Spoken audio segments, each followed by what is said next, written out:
Amendment is important to you? Yes. In this past weekend in Arlington, we had an incident that was involved a lot of manpower for the city of Arlington to correct a damage that was done by the negligence, basically, of an oil and gas fracking company. We had to get a lot of people evacuated from their homes.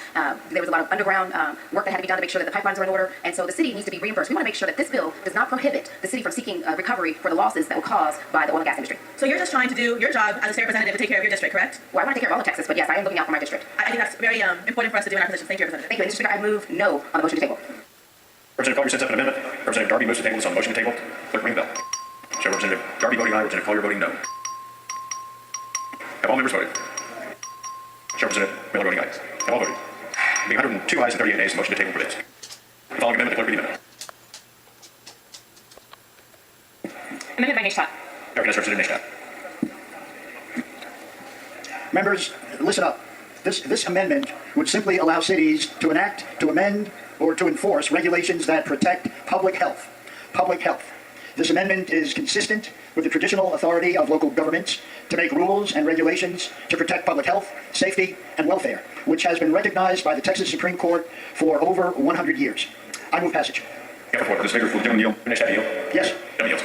Thank you. And obviously, Mr. Nextad, and obviously, we're all very concerned with the public health. This bill, though, does nothing to quantify or eliminate the city's primacy on health issues, on noise, on smell, on traffic, on anything like that the city is already doing, and obviously doing in a commercially reasonable way, because if there is urban drilling going on and they have these ordinances and the oil and gas industry has been able to coexist with the cities, then that's the definition of commercially reasonable within the last 5 years. And we, in working with the Texas Municipal League, and we did extensive conversations with them. We did. They saw the bill. We addressed their concerns, and that's why we delineated what cities' responsibilities are. And public safety is certainly one of them that this bill does not touch, or does it harm in any way. Well, I'm looking specifically at the bill, and it says, after talking about preempting the authorities of cities, it says, except that a municipality may enact, amend, or enforce an ordinance or other measure that, and then there are 4 prongs.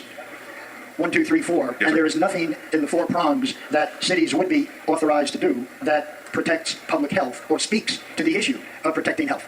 Well, but in the ordinances that the cities do have, and I'm supposed to be asking questions, I'm sorry. So when you agree, though, that as urban drilling is going on, that those are just ordinances that are in place in the present, and that the coexistence of production and that public health is already there and been proven to be commercially reasonable. Commercially reasonable is a question, and we're also concerned about cities, large and small, that may decide it's in the best interest of public health to enact ordinances or regulations in the future, and this does not address that problem. I would also remind you that we had a pretty serious problem in Arlington last weekend. We are aware. Every city in this state is concerned about how that type of emergency translates into public health issues at the local level. This should be explicitly included in the statute. The authority to protect public health should be written in there like stone. Well, and I certainly understand your passion. We all share the passion, but I feel like House Bill 40, the way we've constructed it with the agreement with Texas Municipal League, that your fears and concerns are taken in consideration, and this bill does not harm those concerns. Yes, the issue of above-ground activity was addressed, but what's significant is that the bill that we're considering only allows cities to deal with surface issues, above-ground issues. Under the bill, cities may not regulate public health issues that might arise from sub-service issues. A very timely example of this is the gas well leak that I referenced that happened in Arlington last weekend. We know all about that. Some city blocks and a church were evacuated. That was a subsurface issue, and why some emergency response personnel have concerns about the bill. Under House Bill 40, Arlington could not regulate subsurface issues. Yes. Thank you, Representative Nextad. I know that you're very concerned about health, and you've had several questions here about that. So can you elaborate on your beliefs that there really is a concern here about oil and gas drilling as it relates to public health? There's a concern about this issue, particularly in urban areas like the Barnett Shale in North Texas. Oil and gas drilling impacts air quality and water quality, and accidents can happen like we saw in Arlington. While thankfully no one was hurt in Arlington, the public health threat was very real, and it's why the city, as a precautionary measure, conducted a significant evacuation. There are accidents in all industrial processes, and cities should be able to have regulations on oil and gas drilling to protect public health, above ground and below ground. Thank you. Oil and gas drilling, particularly in urban areas, has serious impacts on public health. There should be explicit authority regarding public health protection in the bill. Right now, there's not. Friend Elliot Nextad, who's got a hard go, and we understand that the cities have police power to deal with these certain activities. However, we tried to bring in focus the test under which a city can employ that police power. 1, its action needs to relate to above ground activity. 2, its action must be commercially reasonable. And 3, its action must not be effectively prohibiting that operation, and its action must not be preempted by state or federal law. So with that, Mr. Speaker, honoring my commitment to keep the bill. What purpose? This thing working?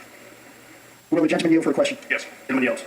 Would you explain whether or not it's accurate to say that the bill only allows cities to deal with surface issues, but not subsurface? Absolutely. It's expressly clear that the state has preeminence to regulate below surface activities. The city has authority to regulate above ground activities as they relate to oil and gas operations, and we have enumerated those powers. Wasn't the problem, the emergency in Arlington, related to subsurface issues? And there were specific measures in place provided by the fire code of the city of Arlington and by the operator that handled those issues. This occurred according to a plan that had been developed between the city officials and that operator, and it happened just like they envisioned it, and protections were in place to protect the public. Then what is the problem with putting this language in the bill, that cities will clearly have the authority to protect public health? Well, it would gut the four-way test. We established a four-way test in this bill to look at all of these measures, and simply by saying health and safety, they could regulate indirectly what they cannot regulate directly. I understand, but we're talking about how the bill addresses public health. And you're talking about here and there, it's covered. But I don't think it is. Therefore, again, why don't we just clearly state that cities will have the authority, the ability to protect public health. And if we have to adjust the four other prongs of the exceptions, let's do that. Much of what you're calling health, welfare, and safety is already covered at the state level by the TCQ and by federal law under the Clean Air Act and other measures. So this bill does not affect that. Those are already federal statutes in place that would affect much of the health and safety under the police powers of the cities. But wouldn't you agree that what's at the federal level and even the state level is not nearly as important as what localities, municipalities can do with respect to emergencies, accidents, and public health? I agree with you. And any such ordinance addressing those concerns would still be complicit if they complied with the four-way test. If that ordinance is not designed simply to prohibit oil and gas operations, it's commercially reasonable, and it relates to above-ground activity, then it meets the test. I understand, but again, we're not talking about subsurface activities. Sorry, I wasn't planning on coming back here again on this, but you made a statement a minute ago, and I wanted to just ask you about it. In the Arlington case last week, and everything worked as intended. Are you aware that it took the operator more than 2 hours to call 911 after the malfunction occurred and after the salt water started gushing up through the well? You know, Representative Turner, I don't know about the timing incident that applies to this incident. What I do know is the outcome. There was an incident occurred, measures were taken, and the incident was taken care of without loss of property, loss of life, or the escaping of any gas. So I do know that. I don't know in what time frame that took place. And that is all correct. Thankfully, there was no damage to property or injury. But just I want to put it on the record that the operator was in violation of the code in that they did not notify the fire department immediately as they're required to do. I think that some of the city will be dealing with. I just want to note that on the record. Thank you. Very briefly, I think most of you would agree that the authority, the ability, the power of local governments to make rules and regulations to protect public health, safety, and welfare, which has been recognized by the Texas Supreme Court for over 100 years, should never be restricted, compromised, diminished, or preempted. We're talking about public health of your constituents. Please vote against the motion to table. I want the members to actually listen, because all day today they've got this habit, we're going to keep the bill clean, we're not going to accept any amendments. I sit on energy, and I'll tell you what, that concept of legislating to me is not legislating. This is a great amendment because it only enforces a state law and they don't step in and do it themselves, doesn't it? That's all it does. Again, I'm providing... Actually, a state law enforced on a municipality by a municipality. Correct. To save an area that might have a catastrophic event. Correct. Oh, this is a terrible amendment. Members, we ought to table this. I mean, Well, thank you. this is the kind of amendment we need, and I appreciate you for bringing that. Thank you. Ms. Gonzalez, for what purpose? Will the gentleman yield? Please see if you yield. Yes, I do. Gentleman yields. I was listening from the back on your amendment, and so basically all you want is a backup plan, correct? That's correct. In the case of an emergency, shouldn't we have a backup plan? Isn't that good leadership? You know, sometimes we have a tropical storm. And simply by saying health and safety, they could regulate indirectly what they cannot regulate directly. And simply by saying health and safety, they could regulate indirectly what they cannot regulate directly. And simply by saying health and safety, they could regulate indirectly what they cannot regulate directly. And simply by saying health and safety, they could regulate indirectly what they cannot regulate directly.